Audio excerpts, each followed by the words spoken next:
زمارون یو خبره ذهن کې واچوي بعضې وخت کې یو سړی یو وړه غوندې خبره وکړي او دی وایي مړه دا خاصې پوټینۍ غوندې خبره ده ډېره خطرناکه رسول الله صلی الله علیه وسلم فرمایي وی ډېر کله یو سړی یتکلم بکلمة لا یلقي لها بالا یو خبره وکړي او هېڅ توجه ورنه کوي دا پوټینۍ غوندې نه مړه دا څه خبره ده او فرمایي یهوی بها فی جهنم 70 خریفا دله به په دې پوټینۍ خبره په دوزخ کې او یا کاله غوټه میلاویږي او بعضې وخت یو سړی وړه غوندې خبره وکړي دی وی دا څه پوټینۍ خبره ده او پوټینۍ وي ظاهر کې لیکن په هغې الله دومره خوشحاله شي الله په خپل کتاب کې هغه دپاره خپله رضا ولیکي وایي دې سړي نه زه خوشحاله یم او راضي یم باس فرشتو تاسو هم ترې راضي شئ خبرې به په احتیاط کوو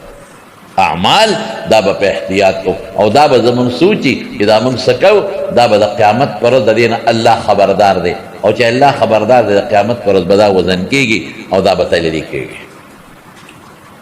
دنیا کې خو چې دی یو کار کوم نو کله پټ وکړم چې څوک رانه خبر نه شي هسې تاسو نه تپوس کوم د خدای پاک نه څوک پټېدی شي نه چې دا تصور دی وکړه زما وروره دا تصور دا سوچ تے قائم کو دا تصور دے کو کہ جس قوم دین اللہ خبر دے او جس قوم نو دا با یو ورځ ما ته دقه سے مخامخ ملاویږي قسم په خدای چې دا تصور دے کو تا نه به خدای ولی دا خدای جوړ شي نیک بنده بدنه جوړ شي دا تصور پکار